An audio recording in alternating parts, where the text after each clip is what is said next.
January 29th, 1945. Holtzheim, Belgium. The temperature is somewhere below zero, and the snow is coming down sideways. First Sergeant Leonard Funk rounds the corner of a farmhouse and stops walking. In front of him, close enough to touch, are 90 German soldiers. Some of them are already holding weapons. The rest are reaching for rifles stacked in a pile on the ground. 4 American soldiers are kneeling in the snow, with their hands behind their heads. These Germans were prisoners 20 minutes ago. Now they're free, armed, and organizing to hit Company C from the rear, a rear assault that would cut through Funk's men while they were scattered and exposed and looking the wrong direction. A German officer steps forward. He presses the barrel of an MP-40 submachine gun directly into Funk's stomach and screams at him in German. Funk doesn't speak German. The officer screams again, louder this time, face going red, veins rising in his neck. Funk looks at the 90 soldiers, looks at his 4 disarmed men in the snow, looks at the gun pressed into his gut, and starts laughing. The officer's face twists from rage into confusion and back to rage. He screams louder. Funk laughs harder. What happens next takes less than 60 seconds. 21 Germans will die. The rest will throw down their weapons and raise their hands. And Leonard Funk will earn the Medal of Honor for one of the most staggering acts of individual combat in the entire Second World War. All because he couldn't stop laughing. Leonard Alfred Funk Jr. was born on August 27, 1916, in Braddock Township, Pennsylvania. Steeltown, America. Smokestacks and foundries along the Monongahela River, 8 miles east of Pittsburgh. He grew up fast, took on responsibility early, and by the time he graduated high school in 1934, he had already spent years taking care of his younger brother. The Great Depression was grinding through its 5th year. Jobs were scarce. College wasn't a realistic option for a kid from a working-class steel town, so Funk went to work. June 1941.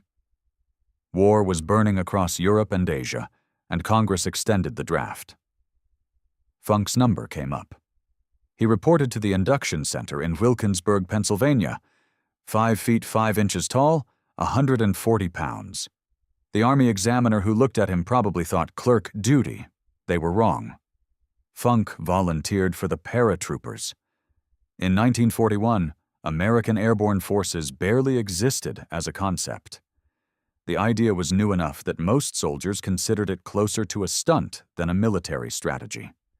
Jumping out of aircraft to land behind enemy lines, surrounded, cut off, fighting in every direction at once. The men who volunteered for it were a specific kind of person.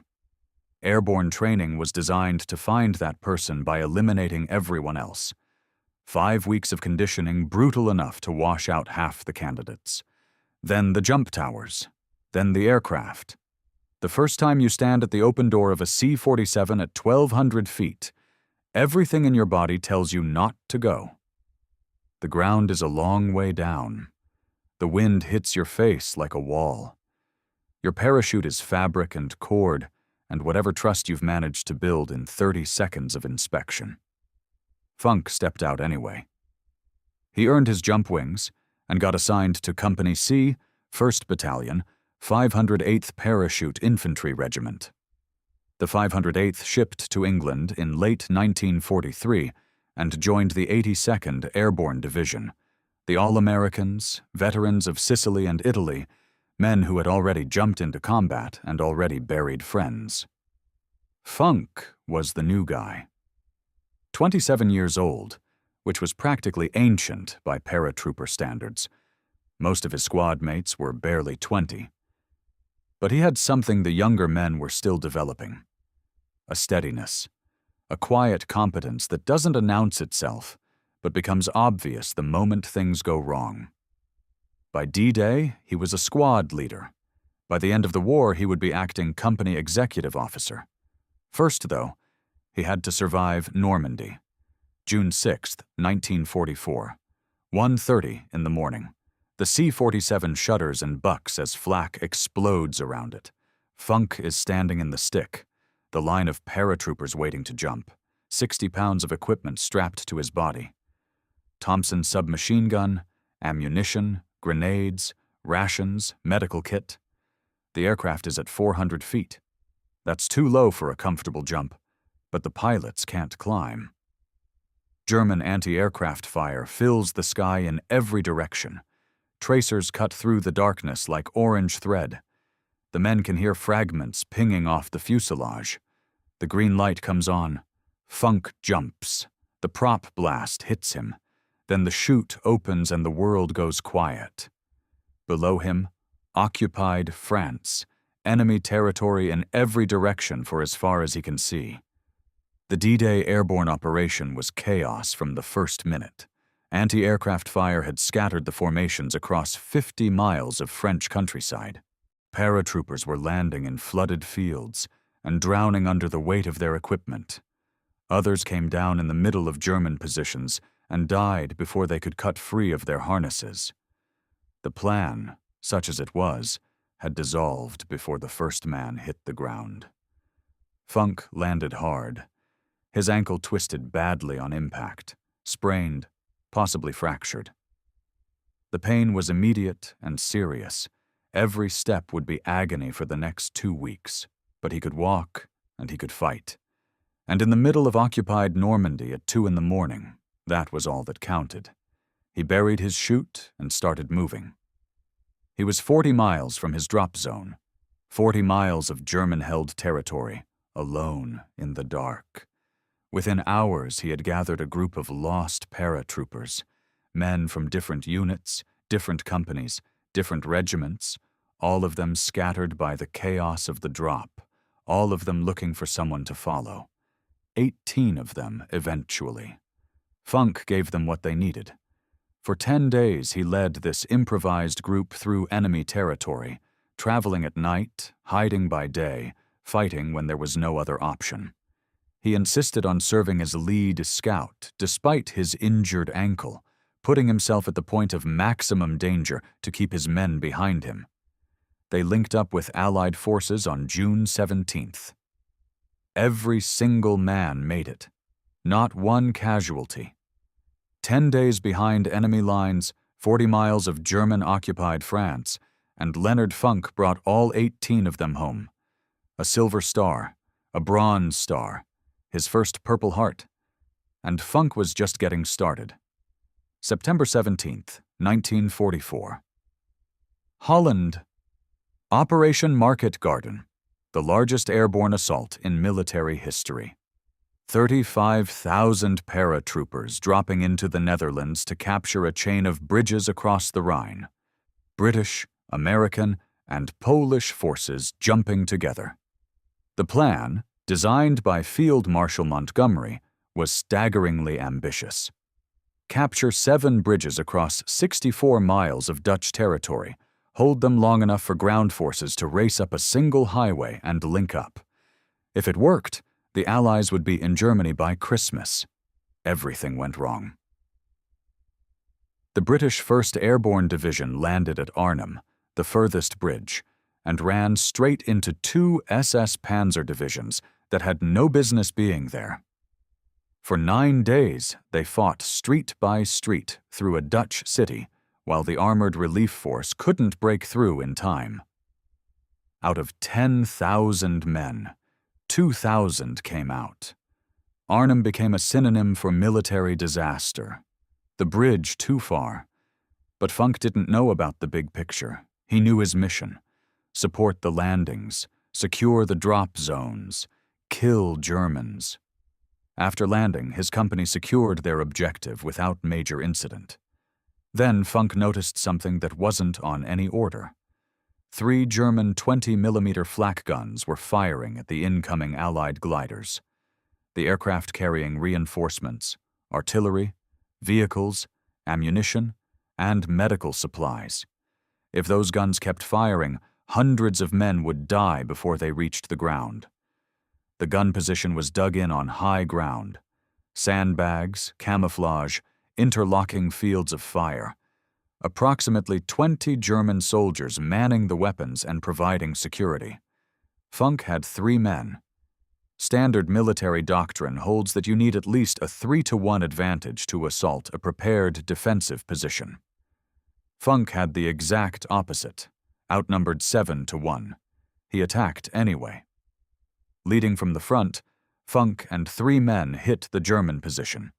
They killed the security detachment, stormed the gun emplacements, and destroyed all 3 weapons and their crews. 20 Germans, 3 Americans. The guns went silent. The gliders landed. The Distinguished Service Cross, second highest combat decoration in the American military, 1 step below the Medal of Honor, went to Funk's file. He now had a Silver Star and a DSC, 2 of the rarest combat awards the Army gives out. Most soldiers who earn either one are remembered as heroes for life. Funk wasn't close to finished. December 16, 1944. The Germans launched their last major offensive of the war. 3 armies, 400,000 men, 1,400 tanks, 1,900 artillery pieces crashed through American lines in the Ardennes forest. Hitler's plan was desperate and nearly worked. Split the Allied armies, capture the port of Antwerp, force a negotiated peace in the West so Germany could concentrate everything against the Soviets. The offensive struck thinly held sectors manned by a combination of green troops who had never seen combat and exhausted veterans pulled off the line to rest. Entire divisions collapsed. Thousands of men surrendered. The German advance pushed 50 miles deep into Allied territory. The Battle of the Bulge, the largest engagement the American Army would fight in World War II. 89,000 casualties before it was over. The weather was as deadly as the Germans. Snow, ice, temperatures dropping to 5 below zero.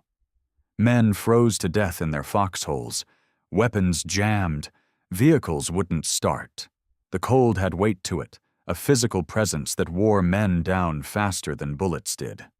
Then came Malmedy. December 17th, 1 day into the offensive.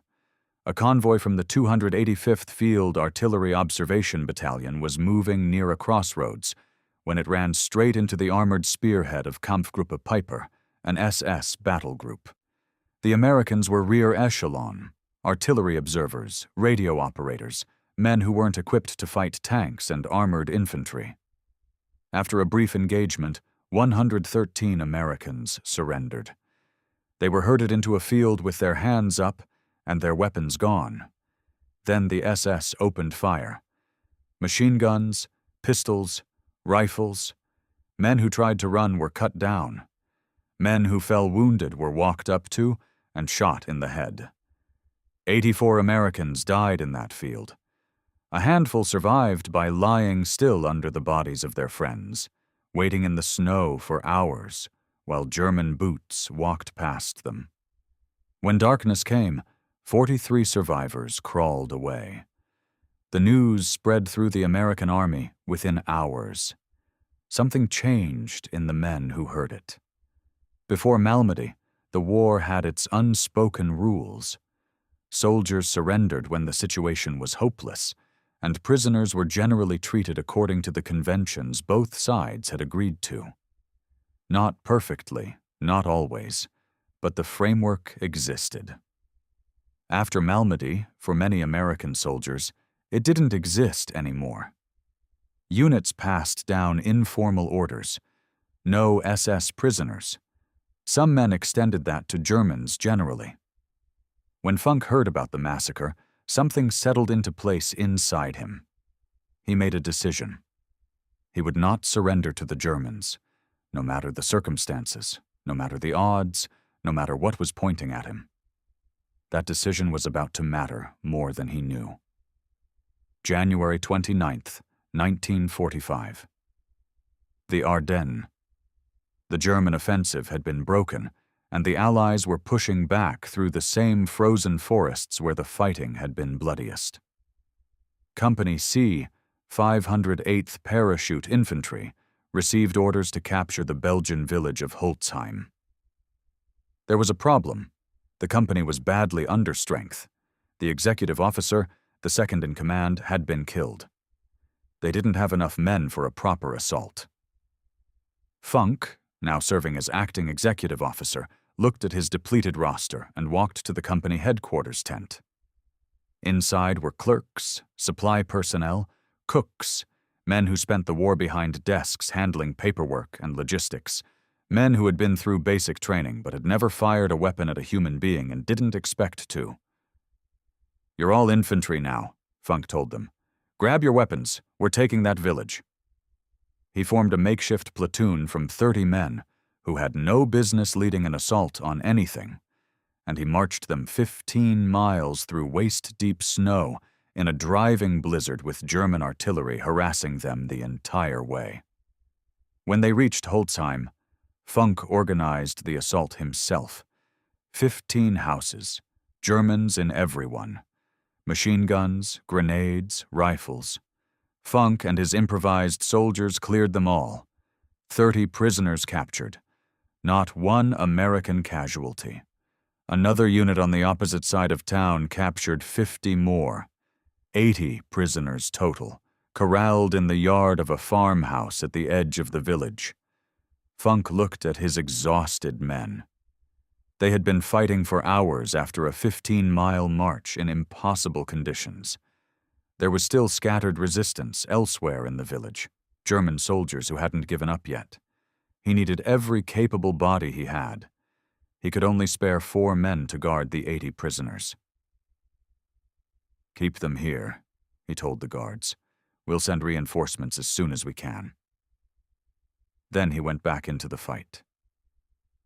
He had no idea what was moving toward that farmhouse.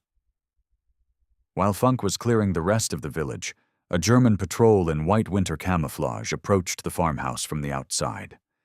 In the snow and confusion, they looked almost identical to American soldiers wearing winter gear. The 4 guards didn't understand what they were seeing until it was too late. The Germans overwhelmed them, disarmed them, and forced them to their knees. Then they freed the 80 prisoners. Those men moved immediately to the weapons pile. They had been soldiers before they were prisoners, and they remembered how this worked. Within minutes, all 80 of them, plus the patrol that freed them, 90 men total, were armed and organized. The German officer in charge began deploying them. Machine guns positioned here, ambush lines set there, wait for the signal. Company C was spread across the village with its back exposed. When 90 Germans hit them from the rear, it was going to be a slaughter. That was the moment Leonard Funk walked around the corner. He had come to check on the prisoners. Routine. Make sure the guards were managing. See if reinforcements had made it over yet. He wasn't expecting anything. He rounded the corner of the farmhouse, and the scene registered in pieces. His 4 guards kneeling in the snow, disarmed, hands behind their heads. Prisoners who should have been contained standing everywhere with weapons in their hands.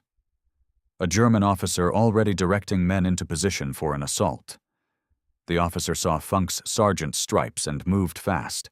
He crossed the yard and shoved the barrel of his MP-40 directly into Funk's stomach. He screamed at him in German. "Surrender. Drop the weapon." The words meant nothing to Funk, but the gun against his gut made the meaning plain enough. The officer screamed again, louder, his face darkening. The rage of a man being defied by someone who didn't even have the decency to look afraid. Funk looked around the yard. 90 Germans, 4 of his men disarmed and helpless in the snow. A submachine gun pressed into his abdomen. 1 other American soldier standing next to him, equally unable to do anything. The math was not complicated. There was no version of this situation where Leonard Funk won. He was outnumbered 90-1 with a weapon already at point-blank range. Any rational calculation said to put your hands up. But Funk was thinking about Malmedy. 84 Americans in a field, hands up, weapons gone, men walking among them with pistols finishing the wounded. He had already decided. He wasn't going to surrender to the Germans, not today, not here, not under any circumstances. So Leonard Funk did something that nobody in that farmyard, neither German nor American, had any way to prepare for. He started laughing. Nobody has ever fully explained it. Funk himself later said he tried to stop and couldn't. Something about the officer screaming in a language Funk didn't understand while pressing a gun into his stomach struck something loose in him. Maybe it was a deliberate tactic, create confusion, disrupt the moment, buy a few seconds. Maybe it was the human brain doing what it sometimes does when it hits a wall of pure impossibility and simply stops processing normally. Maybe it genuinely was funny to him in some broken, exhausted way that only made sense after weeks in the Ardennes. Whatever it was, he bent forward, shoulders shaking, and called over to his men that he couldn't understand what the officer was saying. Some of the German soldiers started laughing, too. The tension in the yard became something stranger than tension, an officer turning red with fury while the man he was threatening stood there cackling, and now some of his own troops were smiling at the spectacle of it. The German officer had no template for this. Prisoners panicked. They pleaded. They complied. They did not stand there laughing while you screamed in their face with a submachine gun in their gut. For a few seconds, critical seconds, he simply didn't know what to do next. Funk was already moving. Still appearing to laugh, he brought his hand up slowly toward his Thompson, slung over his shoulder in standard carrying position. The officer watched this and relaxed slightly. Good. The American was finally going to surrender his weapon. The hand closed around the grip. Funk began to unsling it slowly, the way you move when you want someone to see exactly what you're doing and read compliance into every inch of motion. Then he moved. In one continuous action, faster than the German officer could react, Funk swung the Thompson down, brought the muzzle into line, and pressed the trigger. The M1A1 fired .45 caliber rounds at 600 per minute. At close range, each round hit with the force of a hammer. The first burst took the officer in the chest. He was dead before he reached the ground. Funk didn't stop. He pivoted and kept firing, spraying across the German soldiers closest to him. Men dropped. Men screamed. Blood hit the snow. Brass casings tumbled through the cold air. The magazine ran dry in seconds. This was the moment everything could have gone wrong. An empty Thompson in the middle of 90 German soldiers is not a position anyone survives. Reloading takes 2 seconds if you've practiced it until it's pure muscle memory. 2 seconds is an eternity in a firefight. 2 seconds is all it takes for 90 men to kill one. Funk pulled the empty magazine, slammed in a fresh one, racked the bolt, and was firing again. The whole sequence took less than the time it takes to read this sentence. 17 years of training collapsed into one fluid, automatic motion. Simultaneously, he was screaming at his 4 guards, "Pick up their weapons! Pick up their weapons!" The Americans scrambled for the rifles the dead Germans had dropped. Seconds ago, they had been prisoners. Now they were fighting for their lives. The Germans were in complete chaos. Their officer was dead. The man who had been laughing was now killing people. Nobody had given orders for this contingency. Some of them returned fire. A round killed the American soldier standing next to Funk, close enough that Funk felt it. He kept shooting, kept moving, kept pressing the attack. His 4 guards had weapons now and were firing from the flanks. The Germans were caught from multiple directions by men who were supposed to be helpless. 60 seconds. That's how long it lasted. 21 Germans lay dead in the snow. 24 more were wounded. The rest, more than 40 of them, had thrown down their weapons and put their hands up. The prisoners were prisoners again. Leonard Funk stood in the middle of the farmyard, smoke rising from the barrel of his Thompson, surrounded by what the last minute had made of 90 armed soldiers. That, he said to his men, was the stupidest thing I've ever seen. Company C secured Holtzheim. The surviving prisoners were marched to the rear under considerably heavier guard this time. Funk filed his report. His commanding officer listened, made some notes, and passed the paperwork up the chain of command. The story moved through the regiment, through the division, through the entire 82nd Airborne. The sergeant who laughed at 90 Germans and killed a quarter of them in under a minute with a Tommy gun. When the Medal of Honor recommendation reached Washington, there were no serious questions. The citation described what happened in the precise, formal language of official military record.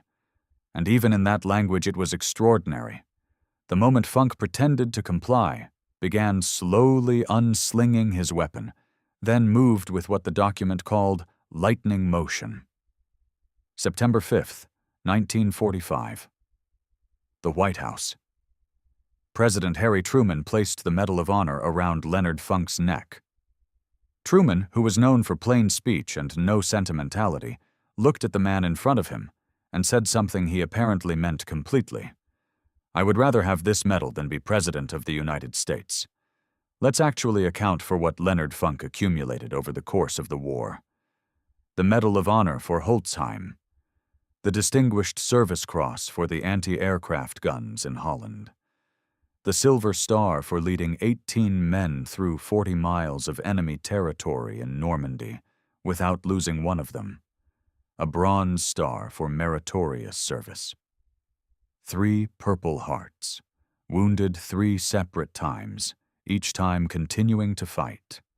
Plus foreign decorations from 3 countries, the Croix de Guerre from France, the Order of Leopold from Belgium, and the Military Order of William from the Netherlands, the Dutch equivalent of the Victoria Cross. Leonard Funk is the most decorated paratrooper of the Second World War. 5'5", 140 pounds, a former store clerk from a steel town in Pennsylvania. The war ended. Funk went home. He didn't write a book. He didn't go on the lecture circuit. He didn't turn his Medal of Honor into a speaking career or use his name to run for office. He went back to Pennsylvania and got a job with the Veterans Administration, the enormous bureaucracy responsible for taking care of America's former soldiers. He helped veterans navigate the paperwork. He processed disability claims. He cut through bureaucratic obstruction for men who had given everything and now needed the system to actually work for them. It was the same kind of quiet, unglamorous, necessary work he had done before the war, and he did it for 27 years. He eventually became division chief of the Pittsburgh Regional Office. His wife Gertrude was with him through all of it. They had 2 daughters. They lived in McKeesport, Pennsylvania, a working-class neighborhood in a working-class town not far from where he grew up. The medals were in a case somewhere in the house. He never talked about them. When people asked about Holtzheim, about the laughing, about the 90 Germans, about what it felt like to do what he did, Funk shrugged and said the same thing every time. Did what I had to do. That was all he ever offered. November 20th, 1992. Braddock Hills, Pennsylvania. Leonard Alfred Funk Jr. died of cancer at 76 years old. They buried him at Arlington National Cemetery, Section 35, Grave 2-3734, among the fallen of every American war. At the time of his death, he was the last surviving Medal of Honor recipient from the 82nd Airborne Division in World War II. A fitness center at Fort Liberty, formerly Fort Bragg, bears his name. A highway in Pennsylvania carries it. A post office in McKeesport was dedicated to his memory in 2023. Most people have never heard of him. They know Audie Murphy. They know Alvin York. They know the famous names, the ones the films got made about. They don't know the short, quiet paratrooper from Pennsylvania who laughed at 90 Germans and then killed 21 of them in under a minute with a Tommy gun because he had already decided he was never going to surrender and couldn't think of anything else to do. Here's what the story of Leonard Funk actually tells you. War doesn't care how big you are. It doesn't reward the loudest man in the room or the one who was bravest in training. War, at its most compressed and impossible, rewards the person who keeps thinking when everyone around them has stopped. At Holtzheim, Funk had every rational reason to put his hands up. The mathematics of the situation were beyond hopeless. 90 men against one, a weapon already touching him, his soldiers already disarmed and on their knees. Surrender was the logical response. It was the human response. It was what anyone looking at those numbers from the outside would have told him to do. But Funk wasn't thinking about the numbers. He was thinking about Malmedy. About 84 Americans in a snow-covered field who had done the rational thing and surrendered in good faith and been shot like cattle anyway. He was thinking about his 4 guards who were going to die in that farmyard, and about his men scattered across the village who were going to be cut down from behind when 90 armed Germans walked out from that courtyard and hit them in the rear. He was thinking about all of it at once, and somewhere in the middle of that calculation, with a gun pressed into his stomach, and a man screaming at him in a language he didn't speak, something in him found it funny, or decided to pretend it did. The result was the same. 6 seconds of confusion. A German officer who had no idea what to do with a man who was laughing at him. One American paratrooper slowly reaching for his weapon in a way that read like compliance, until the motion changed, and it didn't anymore. And then 60 seconds that nobody who survived them ever forgot. President Truman said he would rather have that medal than run the free world. He said it to a 5'5" store clerk from Pennsylvania who spent 27 years after the war helping veterans fill out paperwork, never boasted about a single thing he had done, and went to his grave without anyone outside of military history circles knowing his name. Courage, it turns out, doesn't announce itself. It doesn't look the way you think it will. It's not always the man charging the hill in the movies with the soundtrack rising behind him. Sometimes it's quieter than that. Sometimes it's a guy standing in a farmyard in Belgium with a gun in his stomach and 90 men who want him dead. And instead of doing the sensible thing, he laughs. And then he moves.